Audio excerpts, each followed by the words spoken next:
मित्र हो, आपल्याला हे माहित आहे का?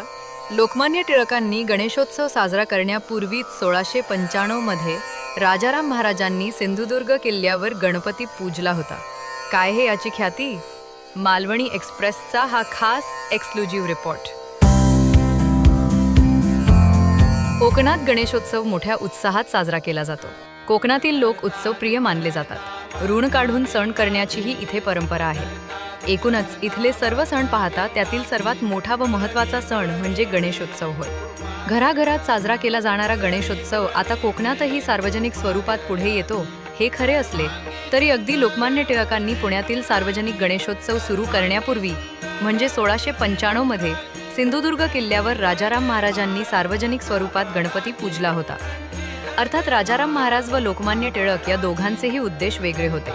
लोकमान्य टिळकांनी स्वातंत्र्य चळवळीतील जनजागृतीसाठी हुशारीने या उत्सवाचा वापर केला, तर राजाराम महाराजांनी आपल्या ताफ्यातील सैनिकांनाही या उत्सवात सहभागी होता यावे यासाठी हा उत्सव सुरू केला. सिंधुदुर्ग किल्ल्यावर हिंदू व मुस्लिम समाजाची 18 घरे आहेत. सध्या किल्ल्यावर 18 पैकी 6 घरांमध्ये गणपती पूजन केले जाते. मात्र या सर्वात सिंधुदुर्ग किल्ल्यावरील शिवाजी महाराजांच्या मंदिरात बसवल्या जाणाऱ्या गणपतीला ऐतिहासिक महत्त्व आहे. अगदी 16व्या शतकात हा गणपती बसवला गेला. शिवाजी महाराजांच्या मूर्तीच्या उजव्या बाजूस हा गणपती बसवला जातो. 5 दिवसांनी त्याचे विसर्जन केले जाते.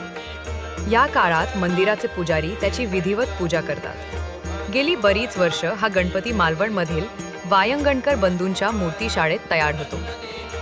गणेश चतुर्थीच्या 1 दिवस आधी ही मूर्ती वाजत गाजत किल्ल्यावर नेली जाते. होडीतून मूर्ती नेण्याची प्रथा आजही अबाधित आहे. समुद्रात एक दगड आहे. या दगडाला स्थानिक लोक धरणांचा दगड असं म्हणतात. याच भागात मूर्ती विसर्जन केले जाते. सिंधुदुर्ग किल्ल्यावरील या सार्वजनिक गणेशाची पूजा सकपाळ कुटुंब करते.